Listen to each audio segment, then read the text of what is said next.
안녕하세요. 저는 40대 초반 여자입니다. 6개월 전에 시동생이 결혼을 했었어요. 동서는 개인 사무실을 운영할 정도로 꽤 잘 나가는 변호사였어요. 아무래도 변호사다 보니까 시댁 집안에서도 상당히 높은 대우를 해줬었고 법에 관련된 문제들은 쉽게 해결해 줬었죠. 그러다 보니 가족들은 날이 갈수록 동서에게 잘할 수밖에 없었어요. 시모의 지인분들의 상담도 자주 해줬어야 했지만 그런 것들을 귀찮게 생각하지 않고 항상 본인이 겪은 일처럼 진지하게 해결해 줬었죠. 그런 동서를 항상 옆에서 지켜보면서 같은 여자가 봐도 정말 대단하다고 생각했었어요. 하지만 동서도 모든 게 완벽하지는 않았어요. 잘 나가는 만큼 여러 가지 문제점들도 항상 뒤따라오고 있었죠. 변호사가 법을 다루는 사람이지만 일종의 서비스직이기 때문에 많은 사람들과의 교류가 생기는데 여기에서 동서와 시동생의 마찰이 자주 일어났었고 여러 가지로 오해를 불러일으킬 만한 사건 몇 개가 있었어요. 대기업 연구개발팀에서 일을 하는 시동생도 동서 집안의 대우를 받곤 있었지만 동서가 변호사라서 그런지 길을 못 펴고 지내는 것 같아 보였었죠. 결국 시댁에 모임이 있었을 때 시동생이 가지고 있던 불만들이 터져 나오면서 동서를 난감하게 만들었었고 좋았던 분위기는 상당히 심각해지고 말았습니다. 그런 모습을 지켜보던 남편이 결국 한마디 할 수밖에 없었어요. 둘 다 좋은 직업을 가지고 있지만 그 분야에 서로 이해를 해주지 못한다면 앞으로 어떻게 살아갈 거야? 너는 가족들이 있는 앞에서 재수 씨한테 꼭 그런 식으로 말을 해야 되겠어? 한마디의 말실수가 얼마나 큰 상처를 남기게 되는지 몰라? 변호사라는 직업 자체가 의뢰인의 상담을 통해서 이루어지는 건데 그걸 받아들이지 못하면 앞으로 어떻게 살아갈 건데? 그러는 너는 모든 생활에 떳떳하다고 할 수 있는 거야? 다른 여자 직원들한테 한 번도 웃어준 적 없다고 자신할 수 있어? 형, 이건 그런 문제와는 전혀 다른 거라고. 이 사람이 보내는 시선은 남들과 온전히 직업적 문제로만 볼 수 없다니까. 내가 느끼고 있는 의심들이 잘못된 건 아니잖아. 이 사람이 행동하는 거에 문제가 있으니까 예민하게 반응할 수밖에 없는 거라고. 몇 번이나 경고를 했었는지 형은 모르고 있잖아. 당신 정말 이럴 거야? 나 변호사야. 그리고 당신이랑 결혼한 아내라고. 그런데 내가 다른 남자들한테 웃음이나 파는 가벼운 여자로 생각하는 거야? 그 사람들한테 얻을 수 있는 게 뭔데? 당신이 봤을 때는 내가 그렇게 한가해 보여? 하루에 얼마나 많은 일들을 처리하고 있는지도 모르면서 고생한다는 말 한마디 하기는커녕 남들한테 웃음이나 판다고 몰아가는 게 맞는 거냐고. 내가 이런 대우 받으려고 당신과 결혼했는지 알아? 서로에 대한 직업적인 부분에서는 이해를 해줘야지. 그럼 상담 온 의뢰인분께 정색하고 인상 쓰면서 상담을 해줘야 한다는 거야? 개인 변호사 사무실을 차리고 운영하는 게 얼마나 힘든지 당신이 아냐고. 나는 내일보다 항상 다른 사람 일 처리하기 바빠. 항상 힘들고 안 좋은 감정이 있어도 의뢰인의 입장을 생각해야 되기 때문에 최대한 감정 조절을 하면서 하루하루 버텨오고 있는데 당신은 내가 남들한테 웃음이나 파는 가벼운 여자라고 바람 피우고 있는 것 같다는 쓸데없는 말이나 늘어놓고 있는데 우리 관계가 계속 이런 식이면 나는 당신이랑 오래 살지 못해. 아주버님이 방금 하신 말대로 당신은 내가 일하는 곳을 아무렇지도 않게 막 들어오지만 나는 그렇게 할 수도 없잖아. 그러니 회사 안에서 뭘 하고 있는지 알 수 없는데 당신이야말로 나 몰래 다른 여자들한테 웃음 주면서 바람 피우고 있을지도 모르잖아? 이런 식으로 서로에 대한 신뢰 없이 계속 의심만 하면 결국 우리의 관계는 남보다 더 못한 사이가 되어버린다고. 서로를 믿고 신뢰해야 좋은 관계를 유지할 수 있는 건데 계속해서 의심할 거야? 시동생은 동서가 바람을 피우고 있는 것 같다고 의심하고 있었어요. 결혼한 지 6개월밖에 안 됐었는데 시동생은 뭐가 문제인지 동서의 행동에 대해 지적하고 있었어요. 신뢰가 가장 중요한데 결혼한 지 6개월밖에 안 돼서 서로를 믿지 못하고 있다는 것 때문에 시부모님께서도 상당히 걱정을 하고 있었습니다. 남편은 중간에서 최대한 서로의 관계에 대해 좋게 풀어주려 했지만 이미 시동생과 동서가 각자 안 좋은 감정을 계속해서 쌓아와서 상당히 예민해진 상태라 쉽게 해결될 것 같지 않았습니다. 동서는 살면서 남편한테 가벼운 여자로 비칠 줄 몰랐다며 결국 참아왔던 눈물을 보이고 말았어요. 그 모습에 당황한 가족들 모두 동서를 진정시키기 위해 여러 가지로 좋은 말을 아끼지 않았지만 시동생은 그런 동서의 모습을 보면서 표정 하나 변하지 않고 바람 피우다 걸리면 뼈도 못 추린다고 분위기를 더욱더 심각하게 만들어가고 있었습니다. 결국 보다 못한 시모가 시동생의 태도에 화가 많이 나셨는지 목소리를 높이셨어요. 너 자꾸 이런 식으로 행동할 거야? 내가 그러지 말라고 분명 얘기했을 텐데 둘이 이혼이라도 할 생각이야? 작은 며느리가 우리 집안에 얼마나 많은 것들을 신경 써주고 있는지 몰라? 너 그거 병이다. 의처증 같은 거라고. 아무래도 작은 며느리가 너보다 훨씬 좋은 직업을 가지고 있다고 생각해서 신경이 쓰이니까 네가 자존감이 떨어지고 며느리가 우월해 보이니까 남자들이 꼬인다고 생각하는 거지. 그럼 너도 지금의 위치에서 열심히 일해서 직급을 올리면 되는 거 아니야? 힘들게 고생하고 있는 자기 마누라한테 따뜻한 말 한마디 해주기는커녕 오히려 상처를 주고 있는데 나 같아도 결혼 생활 때려치우고 싶겠다. 어머님, 저 괜찮아요. 전부 다 제가 부족해서 그런 건데 어쩌겠어요. 좀 더 노력하면 제 마음을 알아줄 날이 올 거예요. 저는 언제나 한결같은데 이 사람은 아직까지 불안한가 봐요.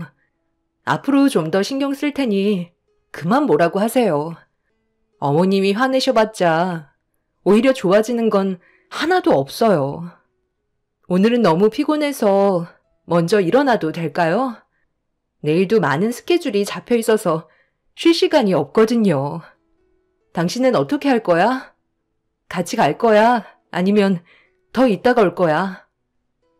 남자 의뢰인이 한두 명도 아닐 텐데 하루가 모자랄 정도로 시간이 없겠지. 빨리 들어가서 쉬어야 기력을 보충해서 다음날 또 남자들과 쉬지 않고 상담하지 않겠소? 시동생의 마지막 말에 상당히 충격을 받은 동서는 무서울 정도로 얼굴 표정이 변했지만 시동생은 계속해서 동서에게 안 좋은 말들을 늘어놓고 있었습니다. 동서는 더 이상 듣고 싶지 않았는지 시댁에서 서둘러 빠져나갔습니다. 그 모습을 지켜볼 수밖에 없었던 저희는 시동생에게 분노의 화살이 돌아가고 말았어요. 도련님, 방금 했던 말은 옆에 있던 저도 상처를 받을 만큼 큰 실수를 한 거라고요. 꼭 그런 식으로 말을 해야 속이 후련해요? 당장 가서 동서한테 사과하세요. 제가 왜 그래야 하는 거죠? 저는 느끼고 있는 그대로를 얘기한 것뿐인데요. 형수가 저희 부부 사이에 있었던 일들을 전부 다 알고 있는 건 아니잖아요.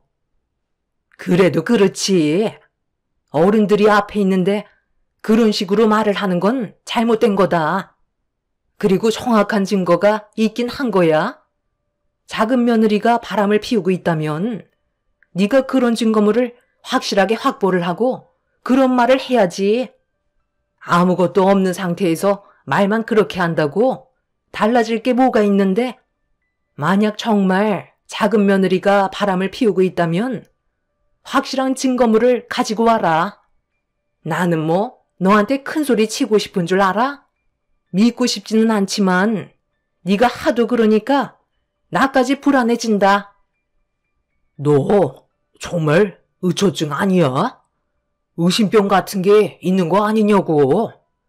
내가 봤을 때 정신과 치료를 받아야 될 정도로 상당히 심각한 것 같은데. 제가 직업이 뭔지 잊었어? 변호사야. 법적으로 걸리지 않는 선에서 최대한 조심하며 남자들을 만나고 있다고. 증거는 없지만 느낌상 확실하다고. 제가 봐도 시동생은 정신적으로 문제가 있는 듯 보였어요. 확실히 정신과 치료를 받아야 될 것 같았죠.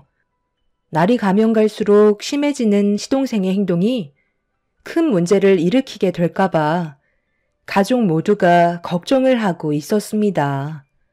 본인은 정신적으로 아무 문제 없다며 동서가 바람 피우고 있는 현장을 잡기 위해 고민을 하고 있었어요. 동서 내외의 관계가 좋아질 수 있는 방법은 시동생이 동서가 바람을 피우지 않고 있다는 확신을 주는 것밖에 없었고, 저희 가족은 시동생과 반대되는 고민을 하고 있었습니다. 동서가 바람 피우고 있다는 걸 받아들이기가 힘들 것 같았어요. 그만큼 가족들한테 잘했고, 6개월이 지나는 동안 한 번도 문제가 될 만한 행동을 보인 적이 없다 보니 바람을 피우고 있지 않다는 걸 더욱더 믿고 싶었습니다. 그렇게 시댁 집안에서 소란이 일어난 이후 한동안 조용한 듯 싶었는데 하나의 사건이 제 눈에 포착이 되고 말았죠. 식당을 운영하고 있던 저희 부부는 점심시간 때 정신없이 손님을 받으며 바쁘게 움직이고 있었어요. 그런데 동서도 점심 식사를 하러 나왔는지 사무실에서 함께 일하는 직원분들과 다른 식당으로 들어가는 모습을 발견하게 되었죠. 저희 식당과 동서의 변호사 사무실이 멀지 않은 곳에 있어서 가끔 저희 식당에서 백반을 시켜 먹을 때가 있었어요. 배달도 되기 때문에 동서 사무실에도 몇 번 배달 간 적은 있었죠. 남편은 주방에서 전적으로 요리를 하고 있는 반면 저는 카운터나 배달 일을 주로 하는데요. 직원들을 고용하게 되면서 저는 주로 식당 주위 동네를 잘 알고 있기 때문에 배달 일을 주로 합니다. 동서가 반대편 식당에 들어가는 모습을 보면서 정신없이 홀에서 일을 하던 도중에 배달 주문이 들어와서 남편한테 음식을 전달받아 스쿠터에 실은 뒤 출발하려고 헬멧을 착용하고 있는데 동서가 전화 통화를 하면서 식당을 다시 나와 어디론가 급하게 뛰어가더라고요. 워낙 시간이 없던 저는 배달을 해야 돼서 어쩔 수 없이 동서와 아는 척도 못하고 출발을 했는데 외제차 한 대가 동서 앞에 서더라고요. 그 모습을 보면서 스쳐 지나간 저는 머릿속이 복잡해지기 시작했어요. 시동생이 말한 대로 동서가 외간 남자를 만나고 있는 건지 아니면 그냥 아는 사람인 건지 여러 가지로 많은 것들을 생각하게 된 저는 배달을 하고 돌아와서도 동서가 외제차에 올라탔을 때 어떤 상황이었는지 궁금해 일이 손에 잡히지 않을 정도로 심각한 상황에 빠지고 말았죠. 시동생이 한 말들이 전부 다 사실이면 상당히 문제가 커지게 되는 거라 동서가 바람이 아닌 그냥 단순히 알고 지내는 사람으로 생각하고 싶었습니다. 그렇게 하루의 일과를 마치고 남편과 함께 집으로 돌아와서 아이들을 재우고 남편과 단둘이 있을 때 점심시간 때 배달을 하러 나가다가 동서를 봤었다며 그때의 상황을 침착하게 설명을 했어요. 하지만 남편은 별거 아니니 크게 신경 쓰지 않아도 된다며 제가 모르는 외제차에 올라타면 무조건 바람이냐고 차를 운전하고 있던 사람이 남자인지 여자인지도 모르는 상황에서 괜한 오해는 문제를 더 키우는 거기 때문에 확실한 무언가가 잡히지 않는 이상 절대로 시동생에게 입 밖으로 꺼내지 말라며 남편은 일을 크게 만들고 싶어 하지 않았습니다. 저도 남편과는 같은 생각을 가지고 있었기 때문에 일단 지켜보기로 하고 또 다른 기회가 왔을 때는 제대로 된 조사를 하고 싶었어요. 믿는 도끼에 발등을 찍힌다고 정말 동서가 만에 하나 바람이라도 피고 있다면 그건 집안에 상당히 큰 충격을 안겨주게 되는 사건이 되는 거였죠. 그렇게 기회를 엿보고 있었는데 동서가 어느 날 점심시간 때 오래간만에 저희 식당에 직원들과 함께 찾아왔어요. 저는 동서를 반갑게 맞아주면서 주문한 백반을 내어주었고 점심 식사를 마친 동서는 저에게 가끔 혼자서 배달을 시켜 먹어도 되냐는 말을 꺼내길래 흔쾌히 받아 주었어요. 변호사 사무실이 워낙 가까웠기 때문에 크게 어려운 건 아니었습니다. 그렇게 점심 식사를 맛있게 하고 다시 사무실로 돌아간 동서와 직원들을 바라보고 있는데 건물로 들어가려는 동서가 또다시 누군가의 전화를 받았어요. 그리고 심각한 얼굴을 하면서 통화를 하고 있던 도중에 며칠 전에 봤던 외제차가 동서의 사무실 앞에 멈춰섰고 동서는 자연스럽게 그 외제차에 올라탔습니다. 식당 일이 거의 한가해진 저는 잠깐 외출을 하겠다고 남편한테 말한 뒤 헬멧을 쓰고 스쿠터에 시동을 걸었어요. 이미 출발한 외제차를 따라가기 위해 바짝 뒤쫓기 시작했고 신호가 걸리게 되면서 저는 외제차 옆에 바짝 붙을 수 있었습니다. 짙게 썬팅이 되어 있던 차라 창문을 내리지 못한다면 안에 누가 타고 있는지 모르는 상황이라 창문을 내려준다면 제대로 확인을 할 수 있었겠지만 상황은 제가 생각한 대로 따라주지 않고 있었습니다. 그렇게 어느 정도 따라가고 있던 도중에 다시 한번 신호가 걸렸고 운전하고 있던 사람은 남자였고 그 옆에는 동서가 앉아 있었는데 서로 손깍지를 낀 채 얼굴을 마주보며 사랑의 눈빛을 주고받고 있었습니다.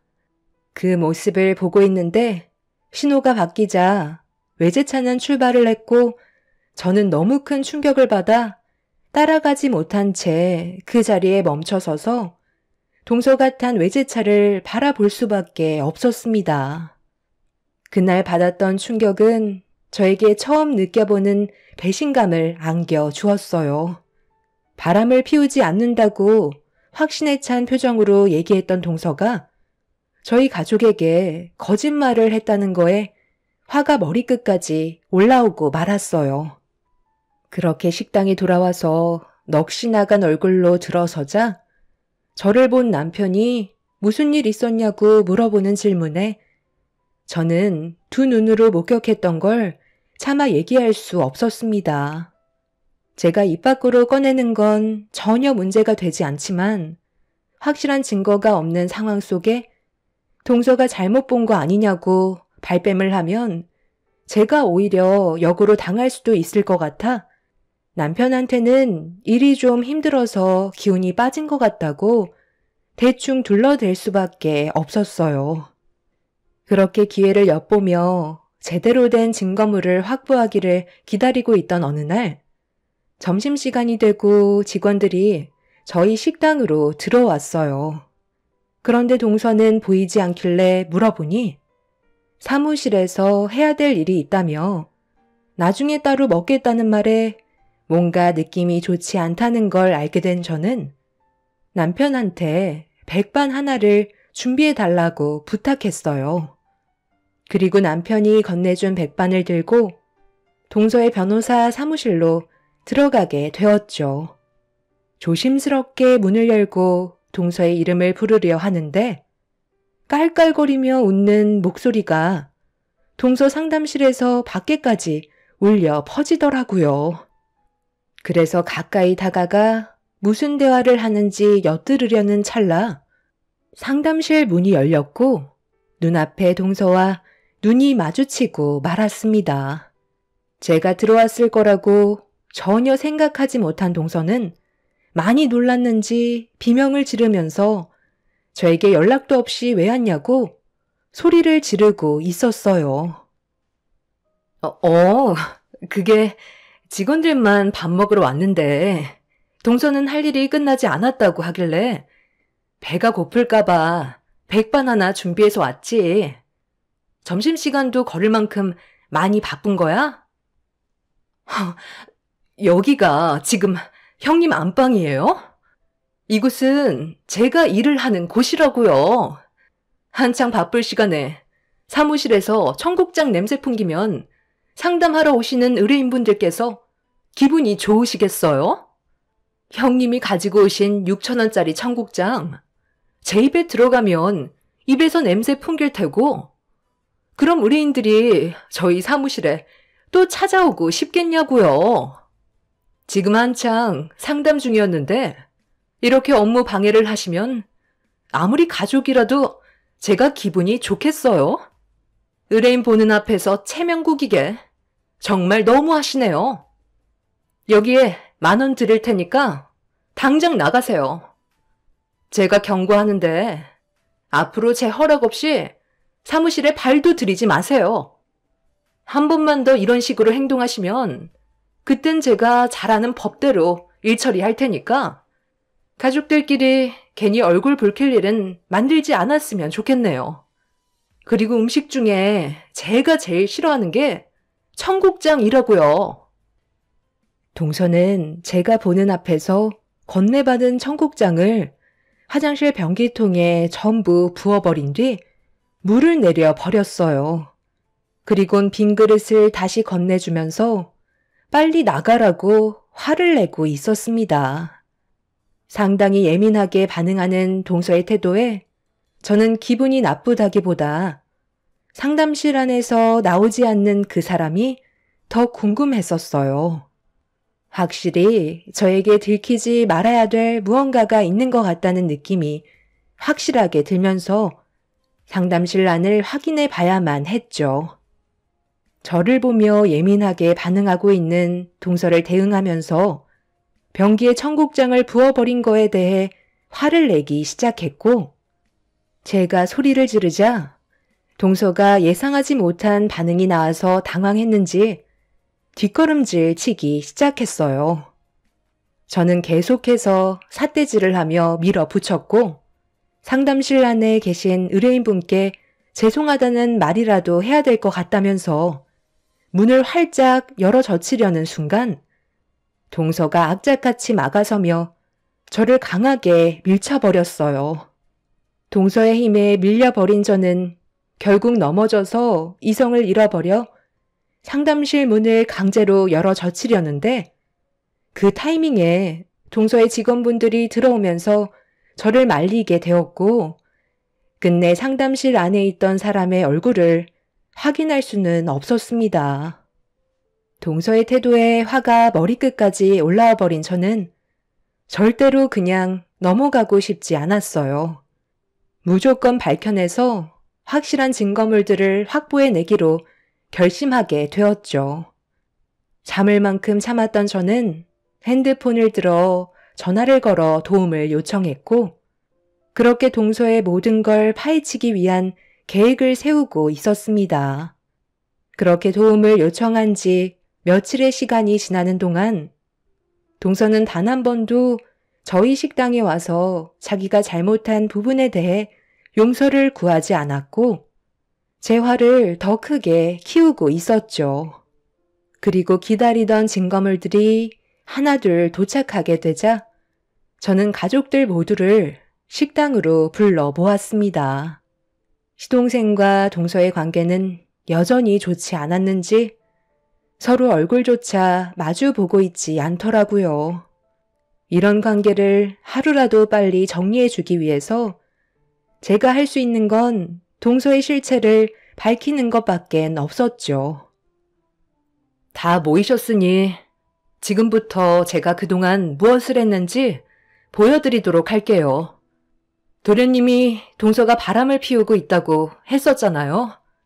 그런데 얼마 전에 제가 이상한 장면을 목격해서 뒤쫓아 가봤는데 차량 안에 타고 있던 어떤 남자가 동서와 손을 잡고 있더라고요.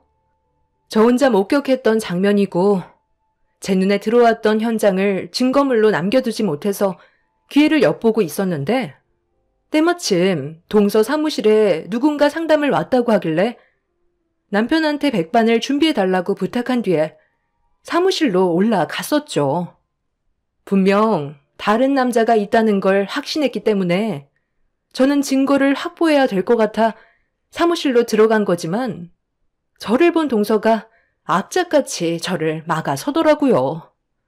그때 확실하게 알 수 있었던 건 동서가 바람을 피우고 있다는 거였고 직원들이 들어오는 바람에 저는 더 이상 상담실에 있는 사람을 확인하지 못한 채 사무실에서 나와야만 했어요. 그런데 동서는 제가 이 동네에서 어떤 사람인지 제대로 파악을 못한 것 같은데 저에게는 눈이 한두 개가 아니거든요. 그래서 부탁을 했죠. 제가 알고 있는 사람들뿐만 아니라 그 사람들이 아는 지인들까지 총동원해서 동서의 뒤를 밟았어요. 동서는 전혀 모르고 있었지? 왠 줄 알아? 항상 흔히 마주하는 사람들이 동서의 뒤를 조사하고 있었을 거라고 누가 생각했겠어. 여기 제가 받은 증거물들이에요. 저처럼 배달 일을 하시는 분들이 그동안 동서의 진실을 파헤치기 위해 두 팔 걷고 도와주셨죠. 동서의 모든 일상들이 전부 여기에 담겨 있으니 한번 확인해 보세요. 동서가 저를 밀치는 순간 그냥 넘어갈 수 없을 것 같다고 판단한 저는 제가 알고 있는 배달원 분들을 동원해 동서의 뒤를 밟아주길 부탁했어요. 제가 배달하는 스쿠터는 동서가 이미 알고 있었기 때문에 뒷조사한다는 게 밝혀질지 모르겠지만 다른 배달원 분들은 동서가 모르는 상황이라 뒤에서 지켜보고 있다는 걸 전혀 눈치채지 못하고 있었죠. 그렇게 한두 개의 증거물들이 모이기 시작했고 나중에는 몇십 개나 되는 증거물들을 확보할 수 있었습니다. 저 혼자서는 모든 걸 밝혀내기란 쉽지 않았겠지만 배달 일을 하시는 분들의 도움으로 동서의 실체를 밝혀낼 수 있었고 상상도 못한 방법으로 접근한 걸 뒤늦게 파악한 동서는 그 자리에 털썩 주저앉고 말았습니다. 증거물 중에 제일 결정적인 영상을 재생시키자 시댁 식구들은 경악을 했고 동서는 엎드려 싹싹 빌기 시작했어요. 저도 몇 번이나 확인해 보면서 큰 충격을 받았을 만큼 동서의 행동을 이해할 수 없었죠. 시동생의 직감대로 동서는 어떤 남자를 만나고 있었는데 상담실에서 절대 나오지 않고 있던 사람은 다름 아닌 동서의 친딸이었어요. 그리고 그 딸의 친아빠도 함께하고 있었죠. 시동생과 결혼을 하기 전에 생긴 아이였고 한참 지난 일에다가 헤어지기까지 했었는데 동서가 잘 나가고 있다는 거에 친아빠라는 사람은 자기 자식을 데리고 사무실을 찾아온 거였죠. 지금의 가정을 무너뜨리겠다며 지속적으로 돈을 요구하고 있던 상황이었습니다. 그리고 사무실 안에서 깔깔거린 사람은 그 남자와 새로운 살림을 차렸던 여자도 상담실에 있던 거였죠. 이런 사실을 전혀 알지 못했던 가족들은 경악을 했고 그렇게 가족들 몰래 계속해서 돈이 지출되고 있었습니다. 차에서 그 남자와 손을 잡았던 이유, 그리고 서로 주고받았던 시선은 그 남자가 가정을 깨버리겠다는 말 때문에 모든 걸 참고 있었던 거였죠. 변호사인 동서가 모든 일들을 쉽게 해결하지 못했던 이유는 시동생과 새롭게 꾸린 가정을 무너뜨리고 싶지 않기 위해서였지만 모든 사실이 저에게서 밝혀지고 말았던 거였죠. 동서는 사실혼 관계에 있을 때 태어난 아이였고 친부의 호적에 올라가 있는 상태이기 때문에 그 남자와 함께 살고 싶은 생각도 없다며 지금의 가정을 깨고 싶지 않다고 했었지만 이미 시댁 식구들은 동서의 행동들을 받아들일 수 없었습니다. 결국 시동생 입에서 이혼하자는 말이 나왔고 동서는 주저앉은 상태에서 눈물을 흘리고 말았어요. 혼자서 모든 걸 해결하려 했지만 역부족이었다는 걸 뒤늦게서야 깨닫게 되었던 거죠. 사무실에서 저에게 난리를 쳤던 이유를 물어보니 자기도 모르게 너무 당황스러웠고 저를 최대한 빨리 밖으로 내보내고 싶어서 그런 거였다며 죄송하다고 용서를 구했습니다.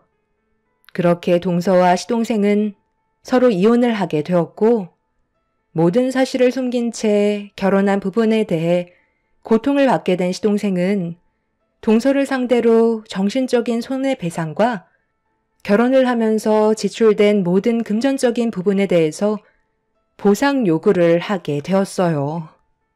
동서는 자기가 원하는 삶을 살기 위해 뒤에서 모든 걸 바로 잡으려 했지만 과거에 자신이 잘못 선택한 인생을 지우기에는 상당히 많은 것들을 벌려놓은 상태였어요.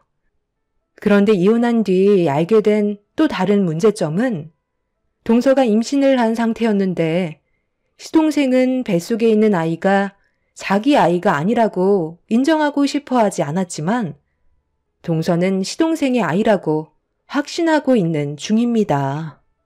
과거에 만났던 남자한테 아이를 떠맡기고 자기는 새로운 인생을 살려고 계획한 것도 화가 나는데 뱃속에 있는 아이가 시동생의 친자식이라면 정말 생각 없는 여자인 것 같아요. 산부인과에서는 아이가 태어나 봐야 친자 확인이 된다고 하는데 그때까지 기다리는 것도 가족들에게 정신적인 고통을 주는 거라 상당히 힘든 상태입니다. 시동생이 전 남자와의 관계가 없었냐고 솔직하게 물어보자 충격적이게도 없었다는 말을 하지는 못하더라고요. 법적으로 저희가 할 수 있는 부분들은 사기죄 등 변호사를 통해 해결을 하긴 했지만 10달의 시간 동안 받는 정신적 고통과 태어날 아이가 시동생의 친자라면 그것 또한 정말 큰 문제라 앞으로 어떻게 해야 할지 고민이 많습니다. 그래서 여러분들께 도움을 요청해 봅니다. 만약 친자라면 아이만 데려오는 게 좋을지 아니면 그 아이는 동서가 키우게 하는 게 맞는 건지 의견을 주시면 감사하겠습니다. 동서는 다시 시동생과 재결합하길 원하는 눈치인데 시동생은 절대 마음을 열지 않는 상태예요. 살다 보니 이런 일도 다 겪네요. 여러분들의 삶은 언제나 순탄하시길 바랄게요. 감사합니다. 안녕하세요. 저는 서울에 살고 있는 30대 후반 여자입니다. 봄이 오기 시작하면서 결혼하시는 분들이 많이 계신데요. 저희도 이번에 시댁 식구 중에 신우가 결혼식을 진행했었어요. 그런데 예식장에 제가 들어서자마자 시모가 한바탕 난리가 났었어요. 시모의 행동을 이해할 수 없었던 저는 고개를 갸우뚱했었죠. 저에게 뭐 하는 짓이냐고 갑자기 끌고 가시더니 비상계단에서 삿대질을 하시면서 뭐라고 하시더라고요. 그런 시모의 모습을 지켜보고 있다가 결국 저도 한마디 하게 되었는데 본인의 잘못은 인정하고 계셨는지 더 이상 아무 말도 못하고 계셨습니다.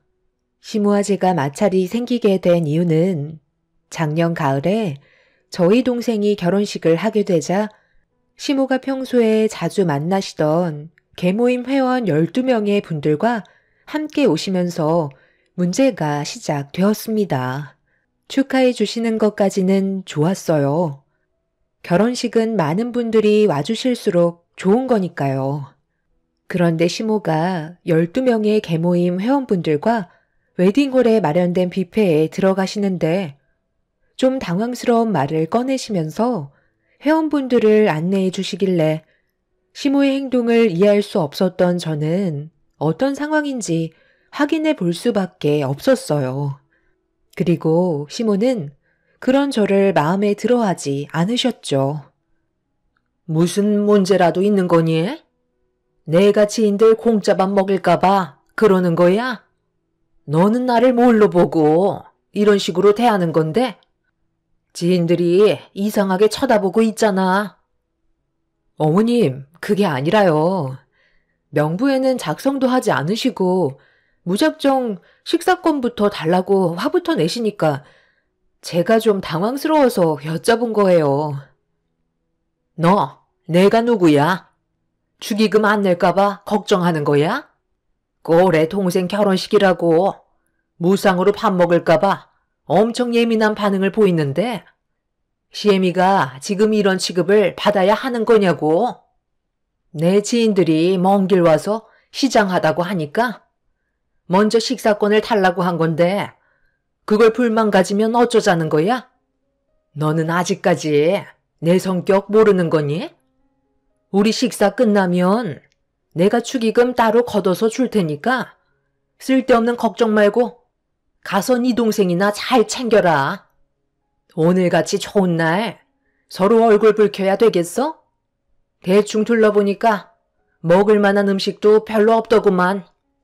내 지인들이 조용히 음식만 먹고 간다고 했으니까 식 끝나면 나한테 찾아와라. 시모는 저를 통해 축의금을 건네주시겠다며 화를 내셨는데 저는 그런 모습을 보면서 기분이 좋지는 않았었죠. 다른 분들께서는 축의금을 내신 다음 명단에 이름을 작성하시고 식사권을 받아 가시는데 시모는 무조건 식사권부터 달라며 결혼식장에서 화를 내셨습니다.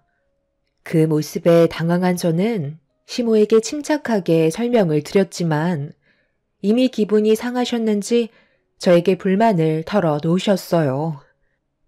저도 많이 당황스러웠던 게 다른 가족분들도 절차대로 잘 따라와 주시는데 시모는 지인분들을 식당으로 밀어넣고 식사권을 달라고 화부터 내시는 건 저희 집안을 무시하는 행동이라 기분 좋은 동생의 결혼식 날 얼굴이 붉어지고 말았었죠. 결혼식 날 식당에서 소란이 일어나자 주위 사람들이 웅성거리기 시작했고 점점 더 일이 커지자 남편이 달려와 저에게 무슨 일이 있었냐고 물어보려 하자 시모가 목소리를 높이면서 저에게 삿대질을 하시더니 시애미한테 축의금 안 냈으니 밥도 먹지 말라고 했다면서 갑자기 그 자리에서 털썩 주저앉으시곤 땅을 치며 눈물을 흘리려 하셨어요. 저도 그런 시모의 돌발 행동에 너무 놀라 말도 제대로 나오지 않고 있는데 남편이 시모에게 다가가 진정시켜 드리면서 계모임 회원분들이 계신 쪽으로 모셔갔습니다. 자리에 앉으신 시모는 그제서야 진정하시더니 제가 꼭 잘못한 것처럼 남편한테 불만을 털어놓고 계셨어요. 남편은 시모의 말을 한참 동안 들어주었고 진정되지 않을 것 같았던 상황은 겨우 마무리가 될 수 있었습니다. 시모는 회원분들과 웃고 떠들면서 식사를 즐기셨는데 남편이 저에게 다가와 결혼식 망치지 않으려면 일단 시모의 기분을 맞춰줘야 한다면서 나중에 다시 얘기하는 게 좋을 것 같다고 고생 많았다며 한숨을 내쉬었네요. 남편도 시모가 어떤 성격을 가지고 계신지 알기 때문에 한 번뿐인 제 동생의 결혼식을 무사히 끝내고 싶었는지 최대한 좋게 풀어나갔습니다. 남편한테는 너무 고마웠었지만 예식장 식당이 시장 한복판도 아니고 많은 분들께서 와주신 자리에 시모와 계모인 분들은 예식장이 떠나갈 정도로 웃고 떠들며 음주 가무를 즐기셨어요. 그런 시모와 회원분들의 개념 없는 행동들이 다른 분들의 얼굴까지 붉어지게 만들었지만 시모는 전혀 개의치 않았습니다. 그렇게 위태로웠던 동생의 결혼식이 끝나고 이것저것 정신없이 도와주고 있는데 시모와 회원분들은 술이 머리끝까지 취하셔선 비틀거리시며 예식장을 빠져나가려 하셨어요. 좀 전에 저에게 했던 말을 잊으셨는지 그냥 가려 하시길래 직접 가서 축의금을 달라고 하기에도 상당히 난감한 상황이라 어떻게 해야 할지 몰라 그 모습을 지켜보고 있었는데 남편이 시모한테 달려가 멈춰 세우더라고요. 그리곤 시모와 회원분들의 축의금에 대해 여쭤보며 남편이 손을 내밀었습니다. 와서 축하해줬으면 된 거지. 무슨 축의금을 달라는 거야? 너는 엄마한테 축의금 달라는 말이 나오니? 내가 지금 그럴 위치가 아닌 거 모르는 거 아니잖아?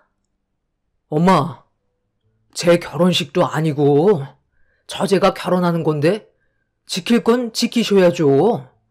지금 얼마나 많은 피해를 줬는지 알아요? 저제 시댁에서 언짢으실 정도로 엄마가 오늘 지인분들과 술 먹고 노래 부르면서 춤까지 추시다가 넘어지셔서 술병까지 깨트리고 난리도 아니었잖아요. 도대체 여기가 누구를 위한 자리인 거죠? 축하해 주려고 오신 건 정말 감사하게 생각하고는 있는데요. 한두 분도 아니고 12분이나 데려오셨잖아요. 그리고 엄마가 식사 끝나면 따로 축의금 챙겨주신다고 하지 않으셨어요? 그래서 내 지인분들 보는 앞에서 엄마한테 큰 소리 치는 거야? 네가 엄마한테 보이는 태도가 마음에 들지 않아서 축의금을 줄 수는 없을 것 같다. 어머님, 지금 그게 무슨 말씀이세요? 가족끼리 더 조심해야 된다는 거 모르세요? 왜 이런 식으로 일을 진행하시려는지 정말 이해를 못하겠어요. 너 지금 내 아들 믿고 주둥이를 나불거리고 있는데 계속 이런 식으로 나오면 내가 얼마 되지도 않는 축의금 내고 싶을 것 같니? 나중에 따로 받아가라. 사돈, 지금 이게 뭐 하시는 거예요? 제 딸 결혼식 축하해 주려고 오신 거예요? 아니면 망치려고 오신 건가요? 아까부터 멀리에서 지켜보고만 있었는데 이건 도가 지나친 행동 같은데요? 그냥 축하만 하시고 가시는 것도 아니고 계모인 회원분들 죄다 데리고 오셔서는 식당에서까지 난리를 치셨으면 어느 정도 미안한 마음은 있으셔야 하는 거 아니에요? 초대되지 않는 분들까지 모시고 오셨으면 기본적으로 해야 될 도리는 하셔야죠. 제 입으로 축의금을 달라는 말을 사돈께 꺼내야 되는 제 입장은 어떨 것 같아요? 이런 식으로 행동하시면 양가 집안 분위기 안 좋아지는 거 뻔히 아시면서 정말 답답하게 계속 이런 식으로 행동하실 건가요? 막말로 여기가 무슨 시장 바닥도 아니고 저희는 전혀 즐겁지도 않고 사돈의 생각 없는 행동들 때문에 제 딸의 한 번뿐인 결혼식 기분 좋게 마무리하지도 못했다고요. 사돈께서 말씀하신 대로 얼마 되지도 않는 축의금 지금 당장 주고 가시면 좋을 것 같네요. 시모는 술 취한 모습으로 인상을 찌푸리시며 저희 엄마를 노려보셨어요. 사람들이 점점 저희 주위로 몰려들기 시작했고 시모를 바라보는 시선이 많아지자 축의금을 주겠다면서 1층에 있는 ATM 인출기에서 돈을 좀 찾겠다며 내려가셨습니다. 그때까지도 시모를 믿고 있었는데 한참을 기다려도 오지 않으시길래 남편이 1층으로 내려가 확인을 해봤는데 시모는 이미 자리를 떠난 상태셨어요. 남편은 그날 화가 머리끝까지 올라왔고 동생은 어색한 미소로 괜찮다고 했었지만 시모의 잘못된 행동에 대해 확실히 짚고 넘어갈 필요가 있었어요. 남편은 저희 가족에게 죄송하다며 고개를 숙였고 남편이 대신 축의금을 내겠다고 하자 엄마는 거부를 하셨어요. 시모에게 직접 축의금을 받아야겠다면서 조만간 시댁에 한번 들리겠다고 화를 억누르시며 상황을 종료시켰습니다. 이런 적은 처음이라 가족 전체가 시모의 행동에 당황스러웠었죠. 그렇게 동생의 결혼식이 끝난 뒤 집으로 돌아온 저희 부부는 시모 때문에 화가 진정이 되지 않아 몇 번이나 전화를 했었지만 시모는 통화조차 하고 싶지 않으셨는지 핸드폰의 전원을 꺼놓은 상태였어요. 남편은 그날 시모 때문에 얼굴을 들지도 못했다면서 집에 돌아와 술을 먹으면서 원망 섞인 말을 늘어놓았고 그 모습을 지켜보고 있던 저 또한 마음이 좋지 않았습니다.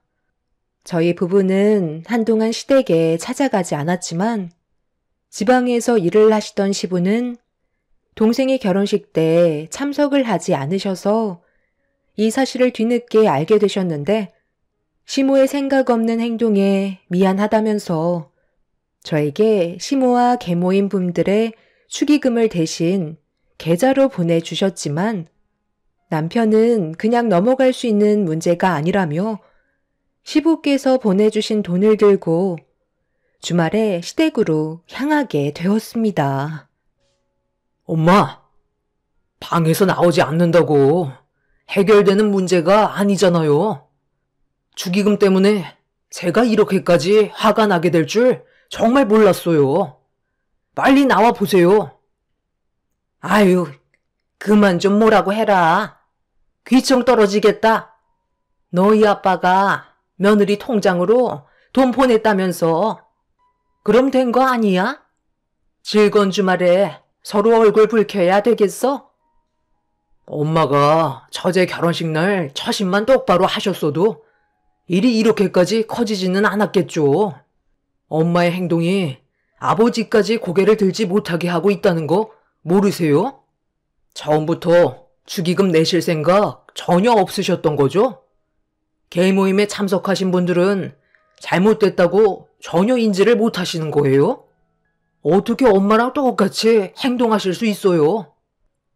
나는 그냥 조용히 밥만 먹고 오려고 했었지.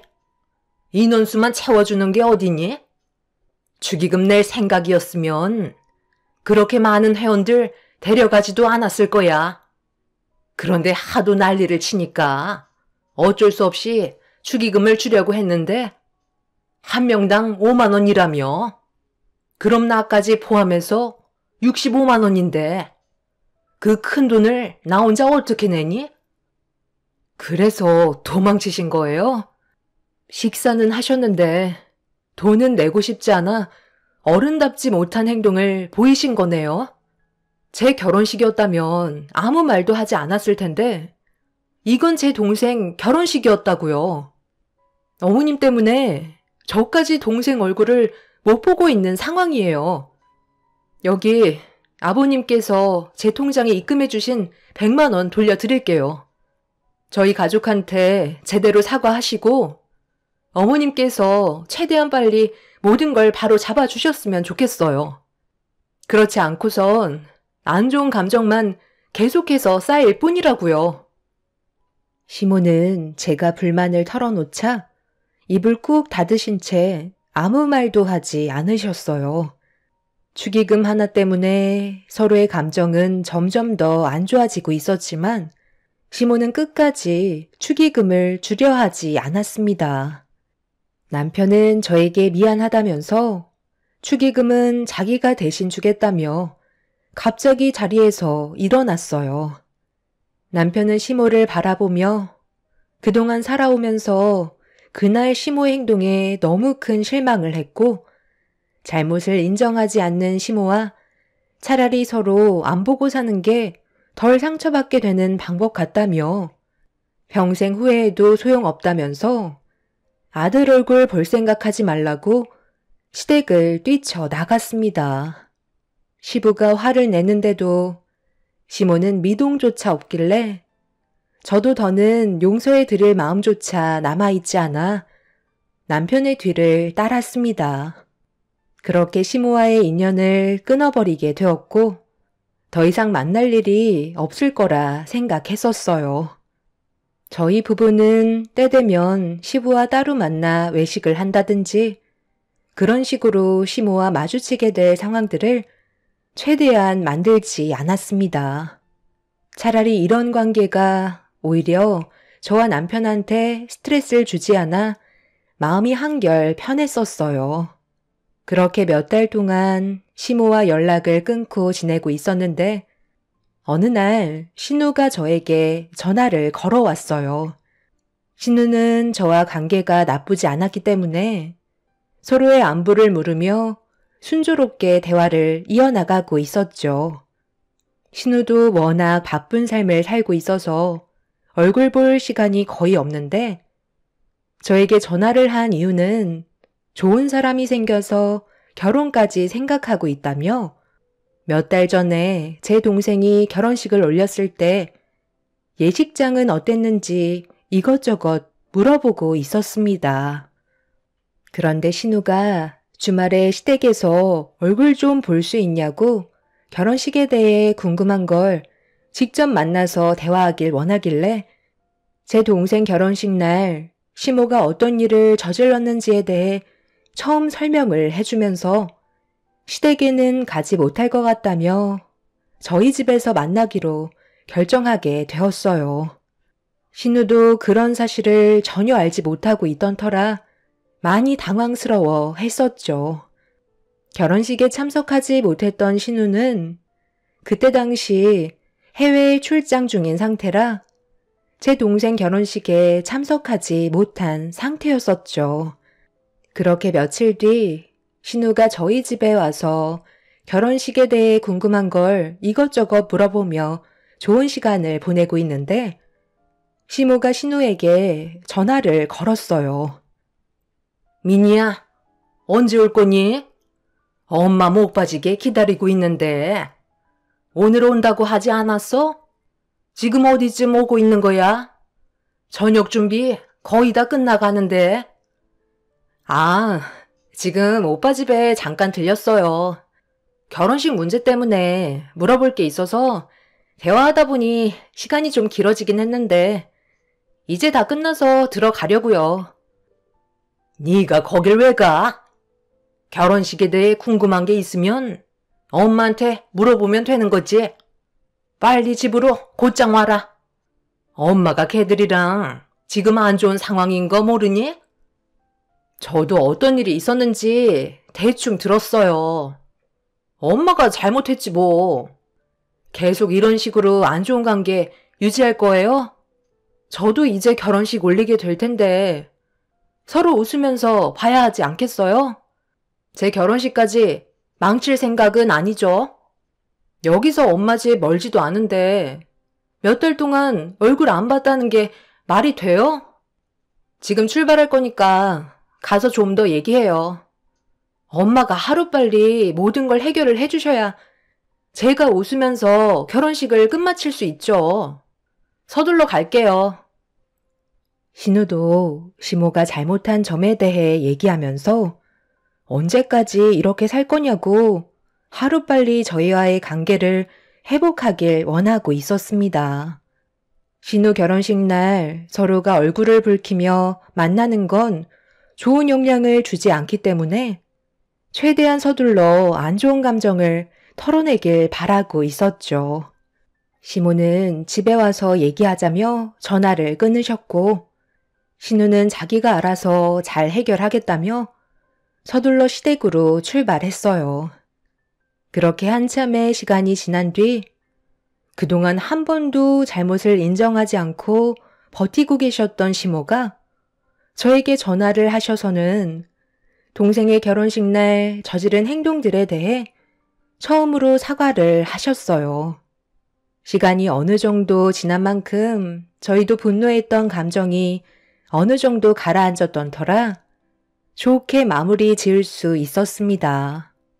아무래도 신우의 결혼식 날 서로 얼굴을 마주하게 될 텐데 그때도 얼굴을 붉히면 신우까지 시모와 안 보고 살겠다는 말이 나올까봐 그런 불행들이 다가오는 게 싫으셨던 것 같아요. 어찌됐든 먼저 저희한테 전화를 하셨기 때문에 저희도 좋게 풀 수 있었고 더 이상은 일을 크게 만들지 않기로 결정하게 되었죠. 남편은 엎드려 절받기 같다며 신우 결혼식 때문에 어쩔 수 없이 억지로 전화한 것 같다고 불만을 털어놨지만 사람 사는 인생 언제까지 인연을 끊고 살 수 없기 때문에 최대한 좋게 해결 보는 게 모두에게 이득일 것 같아 그냥 넘어가기로 했었죠. 그렇게 시간이 지나 신우의 결혼식이 당일로 다가오면서 저희는 남편과 함께 예식장 안으로 들어갔어요.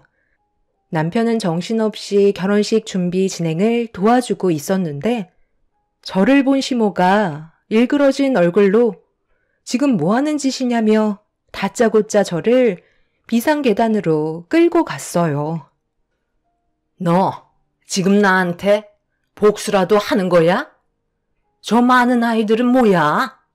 왜 쟤들을 데려온 거냐고? 여기가 무료 급식소도 아닌데 고원생들을 데려오면 결혼식장 이미지가 어떻겠냐고? 보는 눈들이 얼마나 많은데 오늘 같은 날 꼭 일을 만들어야 되겠어? 내가 이번 결혼식 끝나면 그때 못 줬던 축의금 주기로 했었잖아. 저는 복수 같은 그런 생각 전혀 한 적 없는데 어머님이 뭔가 찔리시는 게 있으시니까 이렇게 예민한 반응을 보이시는 거 아니에요? 저 아이들은 제가 개인적으로 후원하고 있는 아이들이에요. 저만 온 것도 아니고 원장님도 함께 오셨다고요.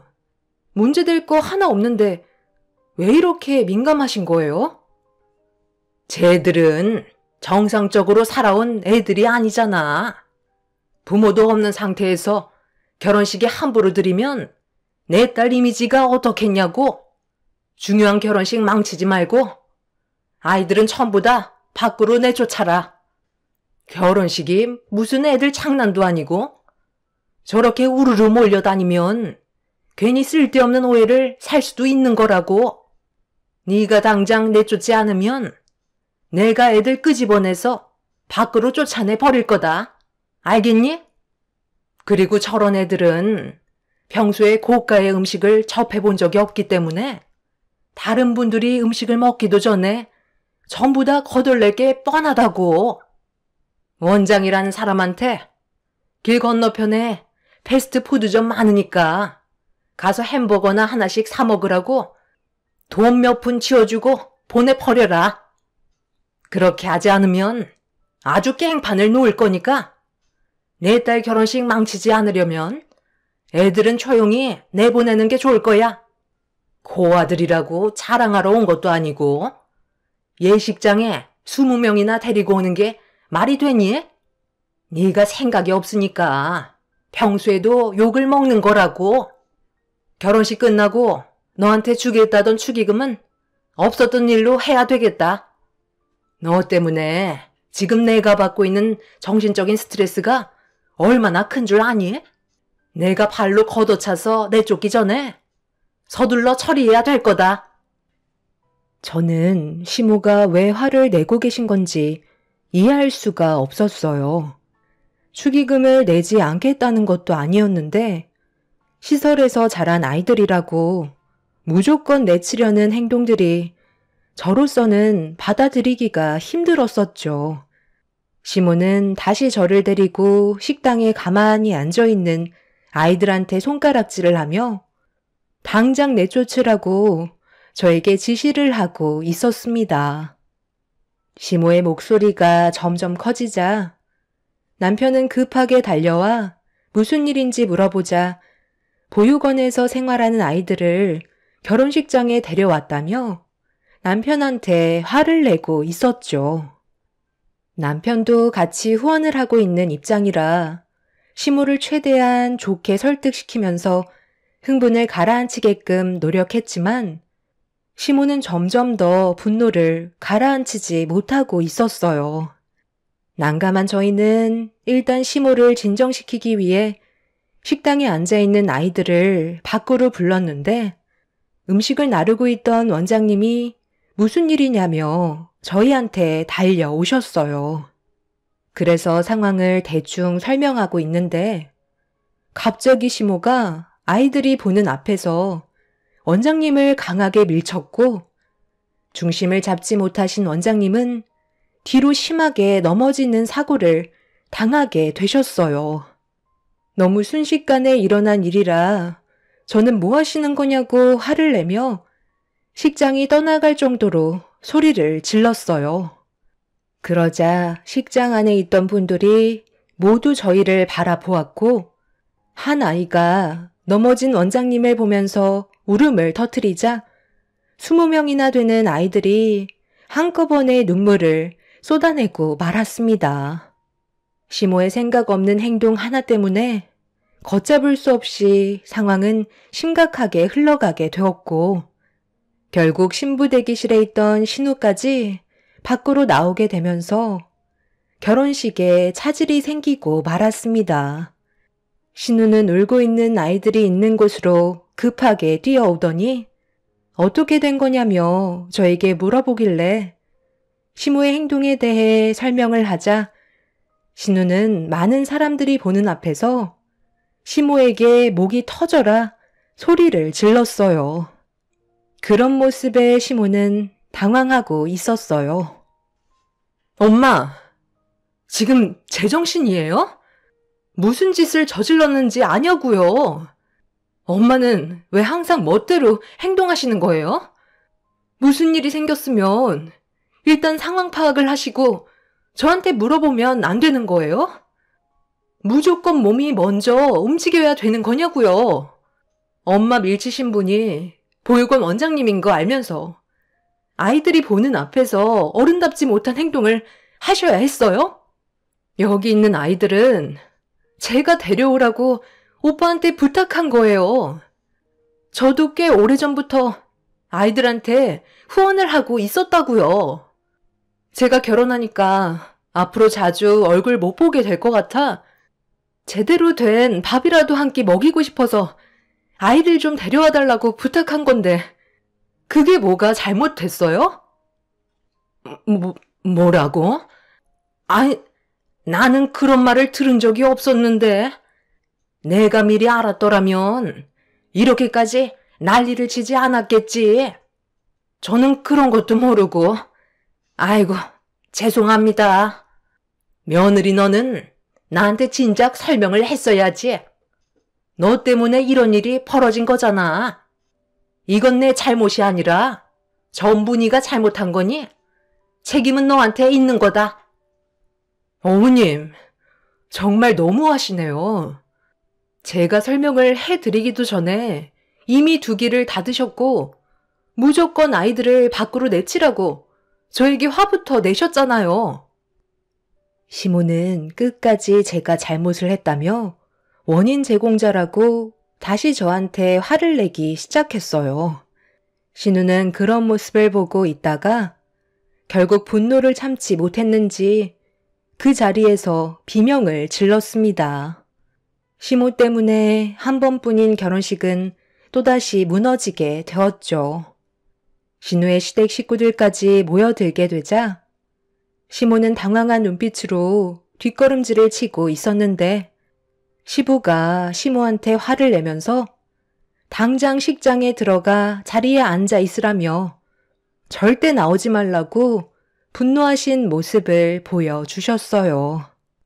시부가 화를 내자 그제서야 꼬리를 내린 시모는 고개를 떨군 채 얼굴이 붉어진 상태로 급하게 식장으로 달려 들어가려 하시는데 그 순간 계모임 회원분이었던 한 분이 시모한테 달려오시더니 갑자기 머리채를 잡으면서 돈 내놓으라고 난리를 치기 시작했어요. 무슨 상황인지 저희는 알지 못하는 상태라 계모임 회원분을 시모와 떨어뜨려 놓은 뒤 무슨 일이냐고 여쭤보는 순간 그분 입에서 나온 말을 듣게 되는 순간 시모는 그 자리에 털썩 주저앉고 말았습니다. 계모임 회원분들 중에 한 분이 상당히 많은 갯돈을 가지고 잠적을 했다며 연락조차 받지 않는다고 이미 해외로 도망친 것 같다는 충격적인 말을 듣게 되었죠. 문제는 시모가 상당히 많은 재산을 갯돈에 집어넣고 있었다는 걸 저희는 뒤늦게 알게 되었는데 그 돈이 무려 2억이나 되는 돈이었고 상당히 많은 회원분들의 돈을 한꺼번에 가지고 사라져버린 그 사람을 잡기 위해 경찰에 신고를 했지만 해외로 도망친 상태에서 잡기란 쉽지 않다고 상당히 오랜 시간이 소요될 거라는 말을 듣고 말았죠. 몇 달 전에 계모임에 회원 한 명이 들어왔었는데 그 사람을 소개해준 분이 바로 시모였던 거였어요. 시부는 계모임 같은 거 하지 말라고 몇 번이나 충고했었는데 시모는 그 말을 무시한 채 본인이 하고 싶은 대로 일을 계획하다가 결국 엄청난 피해를 보게 되면서 결혼식장에 다른 회원분들까지 들이닥치면서 시모의 머리채를 휘어잡아 결혼식장은 난리가 나고 말았습니다. 결국 신우의 시댁 집안은 이런 집안 사람들과 결혼식은 다시 생각해 봐야 할 것 같다면서 그 사람들은 결혼식을 취소까지 하게 되는 지경까지 이르렀고 신우는 그 자리에 주저앉아 눈물을 쏟아내고 말았습니다. 신우는 결혼식장에 발도 들여볼 수도 없이 파혼 통보를 받게 되었던 거죠.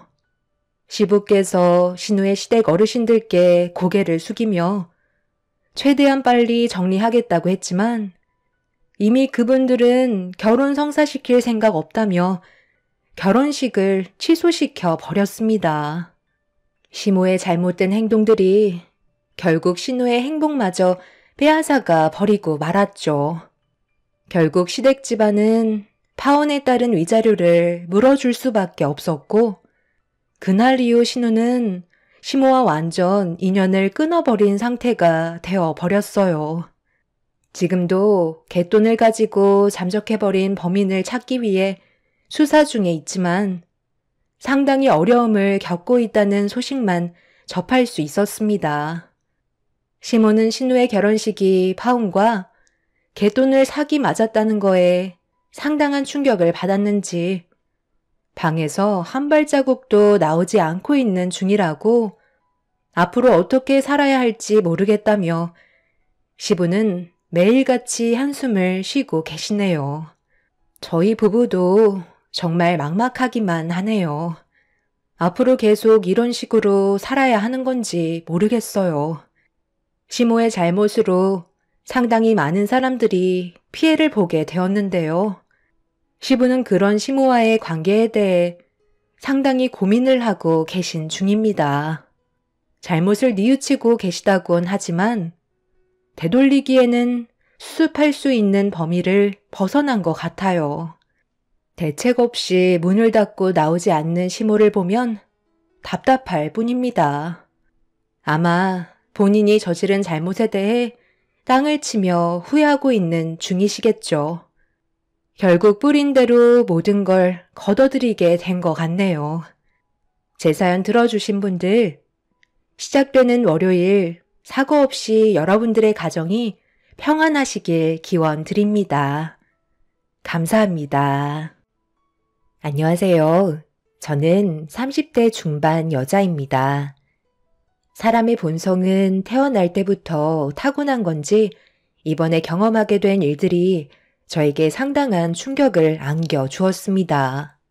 남편과 결혼 생활한 지 5년 정도 되었는데요. 몇 달 전에 아주버님이 40대의 늦은 결혼식을 올렸어요. 워낙 일이 바빠서 정신없이 살아오시다가 좋은 여자를 만나 결혼에 골인하셨죠. 그렇게 저에게는 형님이 생기게 되었지만 여기에서 예상치 못한 문제가 터지고 말았습니다. 겉으론 온갖 착한 척은 다 하더니 저와 단둘이 있을 때마다 형님의 본성이 나오고 있었어요. 저는 그런 모습을 더 이상 보고 싶지 않아 어쩔 수 없는 결정을 할 수밖에 없었습니다. 동서는 결혼 생활 마음에 들어? 나는 솔직히 시댁 왕래하는 거 별로 안 좋아하거든. 괜히 가식적인 모습이나 보여줘야 하고 은근히 신경 쓰이는 것들이 많아서 긴장도 되는데 스트레스까지 받는다니까. 사람이 살면서 제일 안 좋은 게 뭔지 알아? 스트레스가 만병의 근원이라고 그랬어.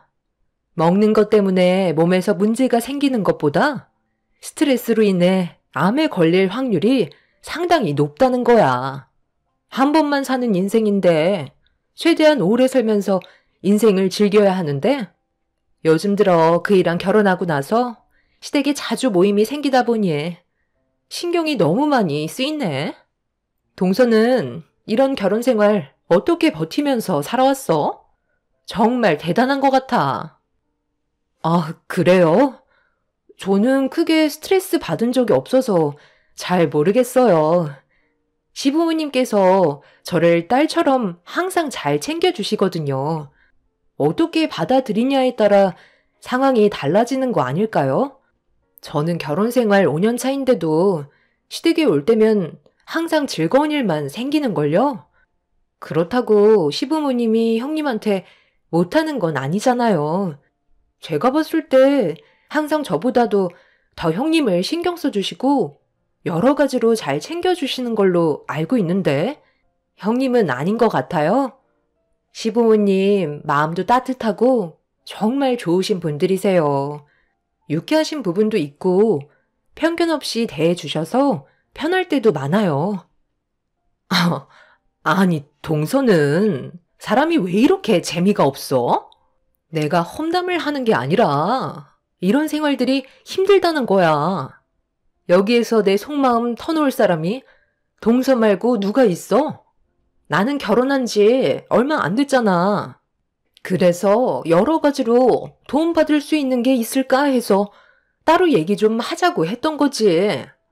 동서는 보기와 다르게 좀 꽉 막힌 성격을 가지고 있는 것 같네. 동서는 시댁 집안 식구들한테 꽉 잡혀 사는 것 같아.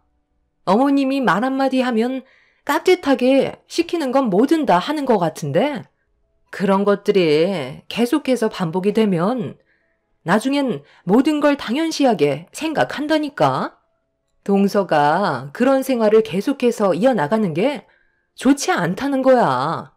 하고 싶은 말들은 확실하게 해야 함부로 대하지 않는 거라고. 어머님이 어려운 거 시키는 것도 아닌데 젊은 제가 움직이는 건 당연한 거죠. 무릎도 안 좋으셔서 잘 걷지 못하시는데 어머님이 시킨 걸 안 할 수는 없잖아요. 형님이 저에게 무슨 말씀을 원하시는지 대충 알 수 있을 것 같아요. 제가 같이 맞장구 치면서 시댁 험담해 주길 원하는 거죠? 형님 결혼한 지 이제 몇 달밖에 안 됐는데 벌써부터 사소한 거에 대해 불만을 가지시면 나중엔 어떡하려고 그래요. 최대한 좋게 생각하시는 게 정신건강에도 좋은 거죠. 저도 처음 시집와서 적응 기간이 필요했었는데 시부모님 뵐수록 정말 따뜻한 분들이라는 걸 느낄 수 있었어요. 형님도 차차 적응되실 거예요. 좋게 생각하세요. 제가 서둘러 자리를 피하자 형님의 얼굴은 일그러진 상태로 저를 바라보고 있었어요. 계속해서 얘기해봤자 좋은 말은 나오지 않을 것 같아 자리를 피하게 되었던 거죠. 최대한 좋은 쪽으로 새 식구가 된 형님과의 좋은 관계를 유지하고 싶었는데 단둘이 있을 때면 어김없이 나오는 형님의 안 좋은 성격은 오히려 저에게 스트레스로 다가오고 있었어요. 하지만 성격을 고치지 못하시는 건지 아니면 제 말을 무시하는 건지 다시 한번 시댁에서 모임을 가진 적이 있었는데 즐겁게 식사를 끝내고 과일 준비를 위해 형님과 단둘이 주방에 있게 되는 상황이 만들어졌었어요. 그런데 형님은 어김없이 저에게 시댁 식구들의 험담을 늘어놓고 있었습니다. 끊임없이 자기가 생각하는 불만들을 늘어놓고 있는데 점점 지나치는 형님의 태도에 참고 참았던 화가 결국 터지고 말았었죠. 세상에. 동서는 음식이 입맛에 맞았어? 나는 이게 사람이 먹을 음식인가 싶더라고. 내 인생에 제일 최악의 음식이었어. 동서는 정말 대단해. 이런 걸 어떻게 5년이나 참고 살아왔던 거야? 나는 목에 탁 걸려서 넘어가지 않는데 아주 죽는 줄 알았다니까. 동서가 착하고 마음이 넓어서 모든 걸 이해하고 넘어가는 것 같은데 이런 건 확실하게 짚고 넘어가야 된다고. 나는 결혼한 지 몇 달밖에 안 돼서 대놓고 말을 못하지만 동서는 5년이나 됐으니까 이런 건 얘기 좀 할 수 있지 않아? 우리 집에는 식모가 있거든? 오랜 시간 동안 일을 해줘서 우리 입맛에 맞게끔 음식을 해준 덕분에 상당히 퀄리티가 있는데 여기 음식들은 어떻게 된 게 시장에서나 볼 법한 음식들이야. 우리 집안보다 잘 살면서 돈을 아끼시려는 건지 음식이 너무 형편없어서 입맛만 버렸다니까. 오늘은 집에 들어가서 그이한테 한마디 해야 되겠어. 이런 식으로 형편없이 대접받는 거 정말 싫으니까 차라리 나가서 분위기 좋은 곳에서 외식을 하던지 그래야지. 이런 식으로는 도저히 못 살겠다. 어머, 저는 너무 맛있어서 정신없이 먹었는걸요? 형님, 저한테 무슨 대답을 원하세요? 제 입으로 어머님 음식 솜씨가 정말 형편없죠? 저도 5년 동안 어머님이 만들어주신 음식 모임이 있을 때마다 먹고는 있는데 아직까지 적응이 안 된다니까요? 이런 말을 원하시는 거예요? 저는 어머님이 해주신 음식이 입맛에 딱 맞고 정말 괜찮은데요? 저희 온다고 새벽같이 일어나셔서 음식 준비해 주신 거 형님도 모르는 건 아니잖아요. 차라리 그냥 형님이 어머님한테 가서 직접적으로 얘기를 하시던가요. 어머, 왜 화를 내고 그래?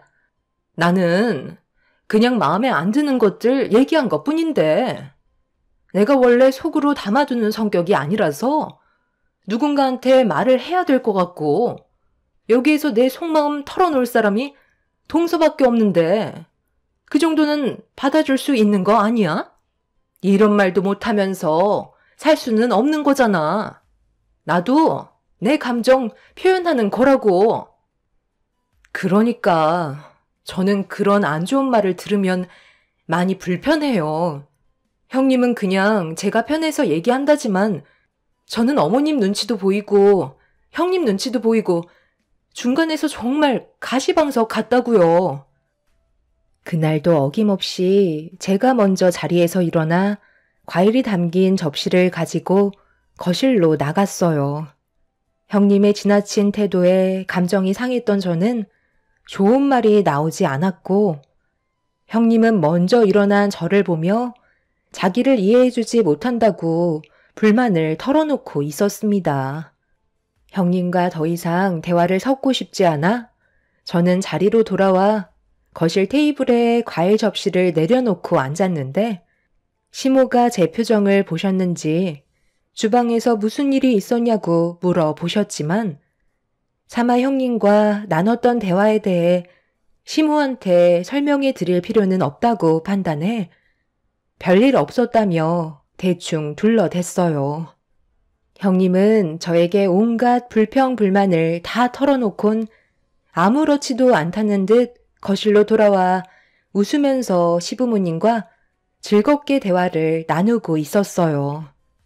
그 모습을 지켜보고 있던 저는 가까이 하면 좋은 영향을 받지 않을 것 같은 느낌이 들게 되었고, 그때부터 시댁에 모임이 있을 때면 형님과 단둘이 있게 되는 자리는 최대한 만들지 않고 피하는 게 제일 좋은 방법인 것 같았어요. 제가 그런 모습을 지속적으로 보이자 형님도 어느 정도 눈치를 챘는지 저를 또다시 불러 자기한테 무슨 불만이 있냐며 물어보시길래 진지하게 대화를 이어나갔습니다.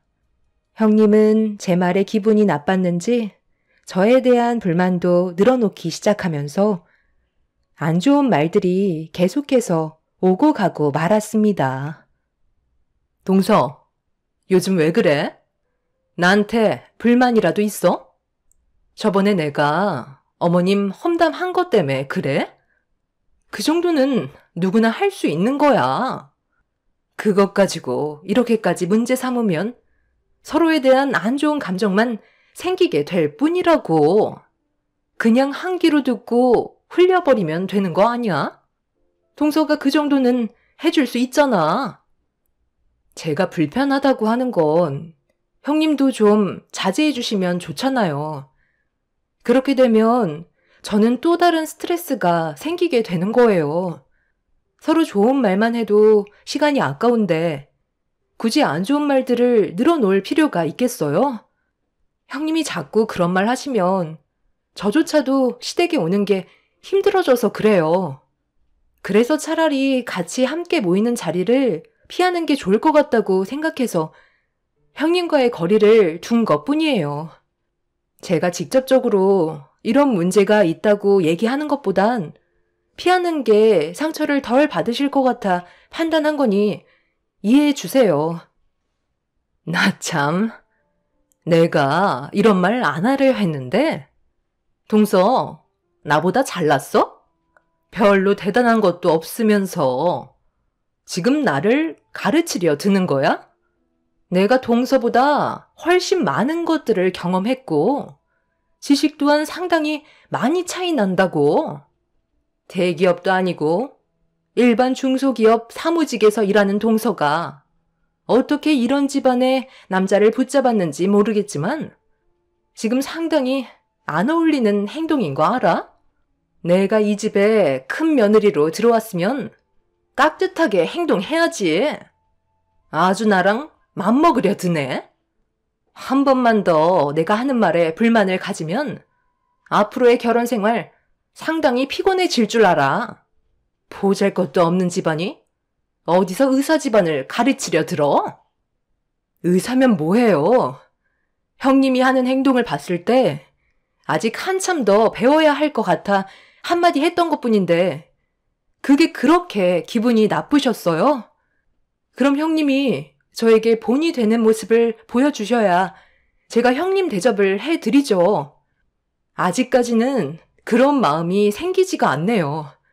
그리고 남의 집안 함부로 판단하지 마세요.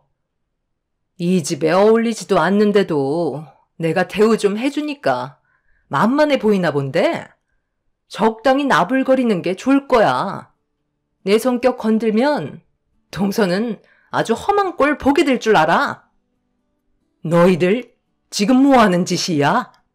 갑자기 왜 싸우고 그래?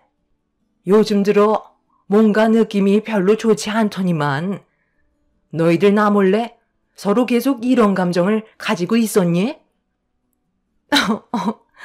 어머님, 동서가 글쎄 자기가 며느리로 먼저 들어왔다고 저를 형님 대우 안 해준다잖아요. 제가 그런 말을 들으면 얼마나 마음이 아픈 줄 아세요? 저는 동서랑 잘 지내고 싶은 마음에 계속 접근하려 했는데 동서는 그런 저를 무시하고 가르치려 들고 똑바로 행동하라면서 어머님 안 보실 때 온갖 막말을 늘어놓았다고요. 결혼 생활이 이렇게 힘든 줄 몰랐어요. 어머님한테만 이쁨 받으면 되는 줄 알았는데 먼저 시집온 동서한테까지 잘 보여야 하나 봐요. 형님의 이중적인 성격에 당황한 저는 아무 말도 하지 못하고 있었습니다. 저에게는 시모의 온갖 험담을 다 하더니 앞에서는 오히려 가식적인 모습을 보여주고 있는 형님의 행동들이 너무 당황스러워 쳐다만 보고 있었는데 시모는 형님이 보는 앞에서 저에게 화를 내기보단 저를 따로 방으로 데리고 가셨어요. 네가 그런 성격이 아니라는 거 나는 잘 알고 있다. 우리가 함께 생활해 온 지 벌써 5년이 넘었는데 내가 그 정도도 모르겠니? 도대체 뭐가 문제야? 네가 이렇게까지 얼굴 붉히면서 화를 낸 적이 단 한 번도 없었잖아. 앞으로 서로 계속 얼굴 보면서 지내야 할 텐데 오해가 있으면 풀어야 하지 않겠어? 모든 것들을 어머님께 말을 할 수가 없어요. 좋은 대화도 아니었는데 어머님까지 상처받는 건 원하지 않거든요. 형님은 겉과 속이 전혀 다른 사람이에요. 이중적인 모습을 보고 너무 많이 놀랐었어요. 방금 형님이 어머님한테 저에 대해 얘기한 것들 전부 다 거짓이에요. 겉으론 아닌 척하지만 속으론 다른 생각을 가지고 있는 사람이라고요. 아무래도 아주버님이 결혼을 잘못한 것 같아요. 의사 집안이라고 해서 모든 사람들이 학식에 맞는 좋은 성격을 가지고 있는 건 아닌가 봐요. 제가 봤을 때 형님은 지금 진짜 성격을 최대한 많이 숨기고 있는 것 같아 보여요. 결혼한 지 얼마 되지 않았기 때문에 아무래도 그렇겠죠. 정말 큰 며느리가 방금 나한테 했던 말들이 전부 거짓이었다는 거야? 아니 세상에. 일단 좀 더 지켜보도록 하마. 정말 우리 집안에 문제를 일으킬 정도로 안 좋은 성격을 가지고 있다면 내 큰아들한테도 이 사실을 알려야 하지 않겠니? 만약 단둘이 있게 되는 시간이 주어진다면 최대한 많은 것들을 녹음해 두고 기회를 엿보는 게 좋을 것 같으니 무슨 일이 있을 때마다 나한테 전부 다 알려줘라. 잘못 들어온 돌을 빼내는 것도 내 역할이니 더 오랜 시간이 걸리기 전에 해결 방법을 찾는 게 좋을 것 같다. 내가 봤을 때 큰며느리는 삭삭하니 성격도 참 좋아 보이더구만. 그 뒤에 진짜 본성이 있었구나. 일단 한 번만 더 지켜보자. 시모는 제가 남을 함부로 대하는 사람이 아니라는 걸 잘 알고 계셨는지 따로 부르셔서 어떤 상황이었는지 물어보셨죠. 시모에게 형님이 저에게 했던 말들을 전부 다 털어놓고 싶었지만 시모가 상처를 받게 될까봐 최대한 침착하게 풀어나가면서 형님이 어떤 사람인지에 대해 설명드리게 되었어요. 그렇게 한참 동안 대화를 나눈 뒤에 거실로 나오자 형님은 기다렸다는 듯 시모에게 달려가 자기는 정말 억울하다면서 눈시울까지 붉어지는 모습을 보여주고 있었습니다. 그런 모습에 상당히 화가 났지만 제가 할 수 있는 건 최대한 참는 거였고 나중에 있을 기회를 놓치지 않으려 시모가 시키는 대로 침착하게 행동할 수밖에 없었습니다. 그날 이후 형님과 저는 한동안 함께 붙어있는 시간을 만들지 않았고 서로 거리를 두면서 기본적인 관계만 유지하고 있었는데 어느 날 시모와 함께 병원에서 봉사활동을 하던 도중에 예상치 못한 상황이 발생이 되고 말았습니다. 최근 들어 시모도 그렇고 저도 일이 바빠 매달 한 번씩 하던 봉사를 2달 만에 처음으로 하게 되었는데 시모와 저는 항상 주방에서 일을 했었어요. 그리고 배식까지 담당했었죠. 그런데 많은 분들께서 환자를 위해 고생을 하시는 모습을 볼 때면 저도 정말 열심히 살아야겠다는 마음가짐을 하게 될 정도로 병원에서 많은 의료진 분들이 환자를 최선을 다해 돌봐주십니다. 그런데 제 앞에 형님이 떡하니 식판을 내밀면서 저와 눈이 마주쳤고 봉사활동을 하고 있는 모습을 보면서 썩은 미소로 저를 위아래로 훑어 보더라고요. 형님은 저에게 할 말이 있다고 뱃이 끝날 때까지 기다리겠다면서 자리에 앉더니 저를 바라보며 의미심장한 미소를 띠고 있었어요. 별로 마주하고 싶지 않았지만 형님이 왜 이 병원에 있는지 저도 궁금했던 터라 배식이 끝난 뒤에 자리에 앉아 기다리고 있는 형님을 마주 보면서 저도 자리에 앉았습니다. 어머, 동서, 여긴 어쩐 일이야? 원래 직업이 이게 아닌 걸로 알고 있는데 설마 아르바이트라도 하는 거야? 하기엔 먹고 살려면 한창 젊을 때 하나라도 더 해야지.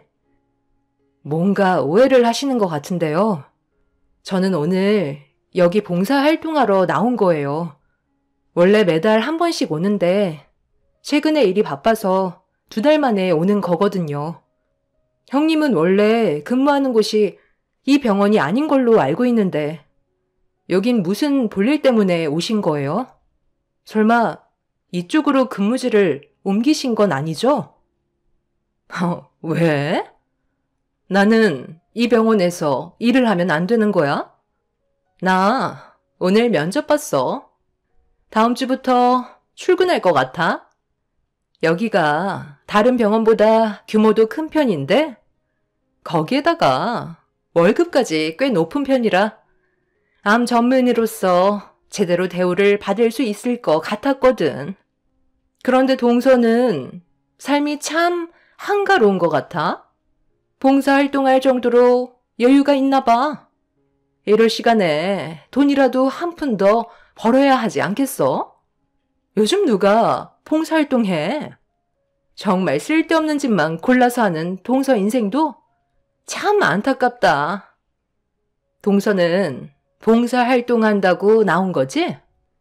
그런데 그건 정말 잘못된 생각이야. 주방에서 일을 하고 있는 사람들은 월급 받으면서 일을 하고 있잖아. 그 사람들이 쉬면 되겠어? 놀 시간을 만들어주면 안 된다니까. 돈 주고 고용하는 사람 입장에선 놀고 있는 모습 보면 얼마나 화가 나겠냐고. 그러니 쓸데없이 남들 좋은 일 시키지 말고 차라리 우리 부모님 집에서 일을 하는 게 어때? 최근에 우리 식모가 건강 상태가 안 좋아졌거든. 그래서 그만두겠다고 하는데 너무 화가 나더라고. 지금까지 편하게 먹고 살게 해줬는데 벌만큼 벌었다고 그만두려고 하길래 내가 한 소리 했거든. 그러니까 나한테 뭐라고 하는지 알아? 자기 좀 살려달래. 아들 결혼하는 건 보고 세상 떠나야 하지 않겠냐면서 갑자기 내 다리를 붙잡더라고. 그래서 무슨 이유 때문인지 물어보니까 뭐라고 하셨는지 알아? 정말 웃긴 게 췌장암 말기라더라. 내가 암 전문의 의사니까 고쳐줄 수 있는 거 아니냐고. 눈물 흘리면서 애원을 하는데 얼마나 꼴사납던지 그 자리에서 그냥 내쳐버렸어. 지금까지 잘 먹고 잘 살게 해줬으면 됐지. 이제는 병까지 고쳐 달랜다. 돈 있냐고 물어보니까 뭐라는 줄 알아? 빚 갚는데 다 써서 췌장암만 고치면 평생 우리 집에서 무상으로 몸 바쳐 일을 하겠다는 거야. 그런데 내가 뭐라고 그랬는 줄 알아? 당장 내 집에서 나가라고 했어. 세상 떠나든지 말든지 알아서 하라고 했지. 의사는 병원에서만 의사지 집에서까지 의사이고 싶지는 않거든. 살려달라고 오열을 하는데 그 식모가 우리 집에 20년을 있었는데 음식 하나는 정말 잘했지만 병 걸렸으니 뭐 어쩌겠어. 갈 사람은 빨리 가야지. 괜히 명줄 붙잡고 있어봤자 어차피 췌장암은 가망이 없는 병이라 굳이 힘을 뺄 필요가 없어. 그래서 나는 웬만하면 췌장암으로 오는 환자는 그냥 포기하라고 그래. 인생 몇 년 더 살려고 발버둥 쳐봤자 돈이 더 많이 나가니까 그 돈 아껴서 가족들한테 보탬이 되는 게 좋을 것 같다고 하거든. 이참에 동서 우리 부모님 집에서 식모살이 어때? 월급 300 줄게. 이 정도면 정말 괜찮은 조건 아니야? 이 말 하려고 부른 거야. 의사라는 사람이 병을 앓고 있는 환자에게 절망을 안겨주는 말들과 행동을 거침없이 했다는 거에 너무 화가 났었어요. 저는 더 이상 형님의 말을 듣고 싶지 않았고 이런 사람과 한 식구가 된다는 거에 온몸에 소름이 돋았습니다. 저는 그 자리에서 저희 아빠한테 전화를 걸었어요.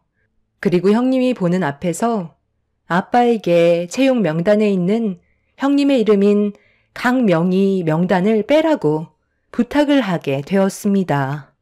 저를 빤히 쳐다보며 당황한 얼굴을 하고 있던 형님이 뭐 하는 거냐고 말을 더듬으면서 병원장이 무슨 저희 아빠냐고 웃음을 참지 못하더라고요. 그 모습을 보고 있던 저는 어이가 없었습니다. 제가 정색을 하면서 형님을 바라보자 그제서야 사태의 심각성을 알았는지 굳어진 얼굴로 저를 바라보던 순간 시모가 주방에서 일을 마치셨는지 저와 형님이 앉아있는 모습을 발견하시곤 다가오셨어요. 어머님, 동서 머리가 어떻게 됐나 봐요. 여기 병원장님이 동서의 아버님이라는데 아니잖아요. 제가 알기론 동서네는 평범한 가정에서 자라온 걸로 알고 있었는데 아니었나요? 지금 뭐가 어떻게 된 거죠? 어머님은 알고 계실 거잖아요. 동서가 지금 병원장님께 전화를 했는지 채용 명단에 있던 제 이름을 빼달라고 했다니까요. 너는 우리 집 며느리로 들어온 지 얼마 되지 않아서 아직 많은 것들을 파악하지 못했겠지만 작은 며느리는 아빠가 둘이나 된다. 우리가 왜 이 병원에서 봉사활동을 하겠니? 여기 병원장님이 작은 며느리의 양아버지다. 어렸을 적에 입양을 하셔서 성인이 될 때까지 키워주셨지.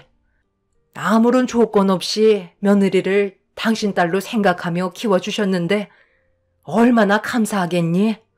그래서 시간이 될 때면 병원에서 봉사활동이라도 하면서 일을 도왔던 거야. 네가 알고 있는 작은 며느리의 친부도 당신 딸을 찾으려고 오랜 세월을 보내다가 겨우 찾았던 거고 며느리는 두 아버지 사이를 왕래하며 지냈었던 거다. 개인적인 집안 사정을 모두 털어놓기에는 워낙 복잡한 일들이라 며느리로 들어온 지 얼마 되지 않은 너한테 얘기하기에는 시간이 필요했던 부분인데 무슨 일이 있었던 거니? 어머님, 더 이상 할 얘기도 없어요. 형님은 아직 사람이 덜 된 것 같아요.